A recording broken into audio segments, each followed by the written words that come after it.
परम पिता परमात्मा मिलन को तरसे आत्मा, परम पिता परमात्मा मिलन को तरसे आत्मा, परम पिता परमात्मा मिलन को तरसे आत्मा, परम पिता परमात्मा मिलन को तरसे आत्मा, परम पिता परमात्मा मिलन को तरसे आत्मा, परम पिता परमात्मा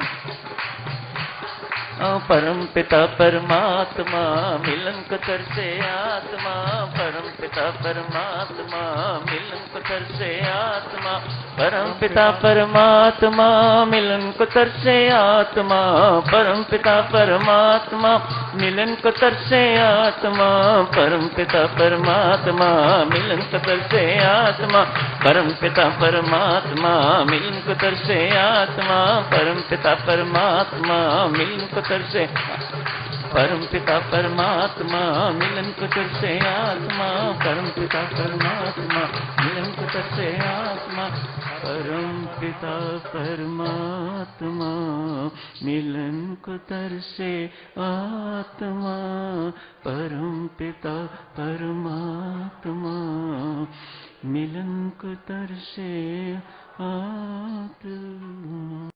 कोटि कोटि प्रणाम है मेरी माता सज्जनों, आप सबके श्री चरणों में असंख्य बार से भी कहीं अधिक बार मेरी चरण वंदना स्वीकार कीजिएगा। पूज्यपाद स्वामी जी महाराज का उद्घोष बिन भक्ति कभी किसी को शांति नहीं मिल सकती।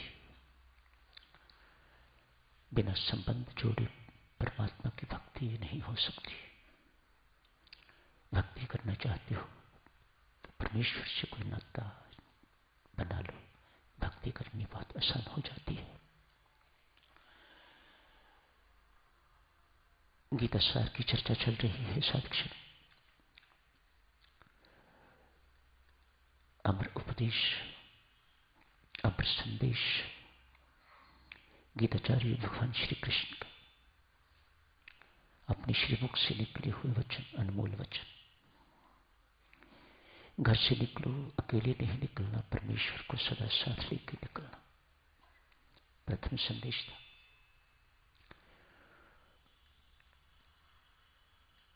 हर समय परमेश्वर का स्मरण करते हुए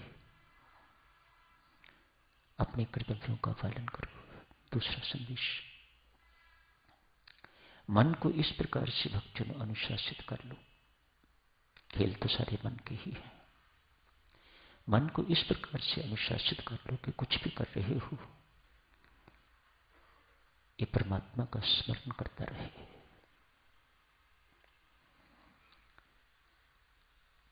क्यों बल देते हैं?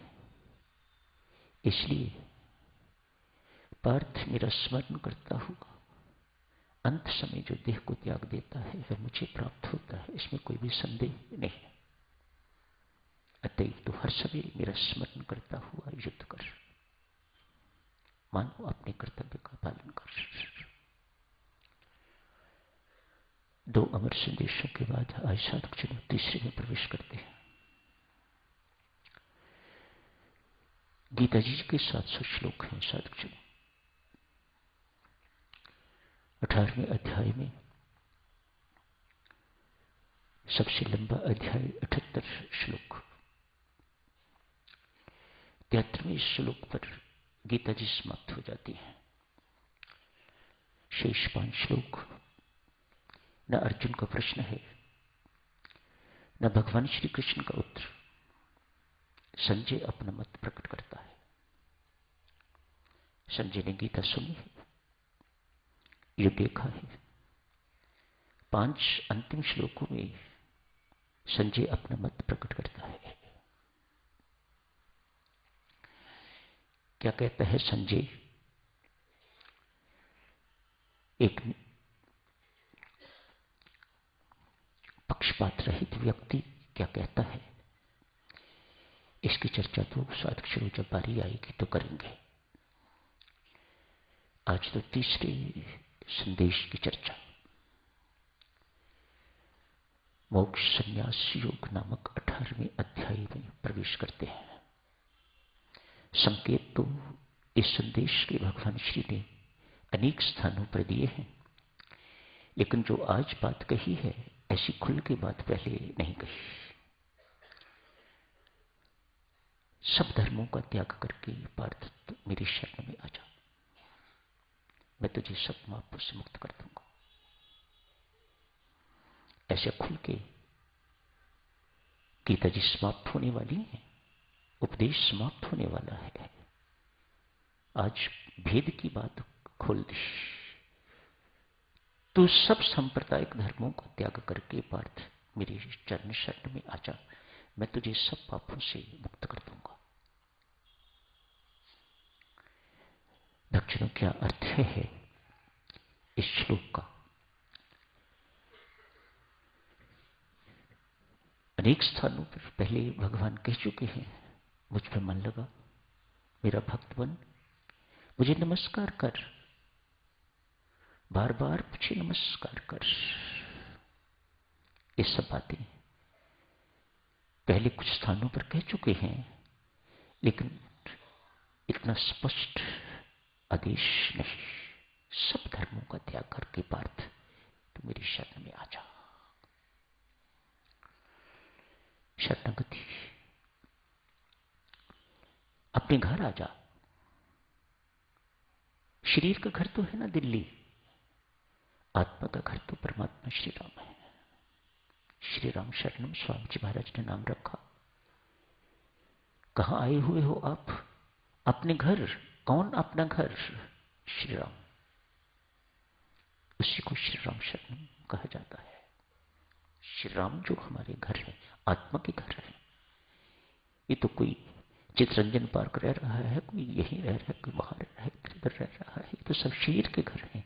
आत्मा का घर तो सबका एक ही है, परमात्मा श्री राम। आज गीताचार्य भगवान श्री कृष्ण अर्जुन को यही कह रहे हैं, तो अपने घर लौट चल, मेरी चरण शरण में आ जा, मेरे पास आ जा। जहां मैं रहता हूं वही घर है तेरा भी, नहीं तो जिंदगी भर भटकता रहेगा, जन्म जन्मांतर तो भटकता रहेगा, तुझे अपना घर नहीं सूझेगा। क्या है साधक जनों ये शरणागति? इसे समझने में कुछ सप्ताह लगाएंगे। अल्टीमेट है ना, भक्ति की पराकाष्ठा है शरणागति। समर्पण, शरणागति भक्ति की पराकाष्ठा, उच्चतम स्थिति। यदि भक्ति से पूर्णता प्राप्त करना चाहते हो, पूर्णत्व प्राप्त करना चाहते हो, तो आपको इस पिंडिकल तक, इस स्थिति तक, इस पद तक, इस मंच तक पहुंचना ही होगा जिसे शरणागति कहा जाता है। लो परमात्मा, हम आपके हो गए। आध्यात्मिक शब्दों में शरणागति, हम आपके हो गए। किसी के हो जाना ही शरणागति है। जैसे पत्नी पति की होती है तो अपनी मांग में सिंदूर भर लेती है, निशानी लगा लेती है, हम किसी के हो चुके हुए हैं। ऐसा ही गले में पट्टा लग जाता है, हम परमात्मा के हो चुके हुए हैं। जिस कुत्ते के गले में पट्टा होता है उसे कहते हैं पालतू है, स्ट्रे डॉग नहीं है ये। धीरे धीरे देवियों सज्जनों, इसकी चर्चा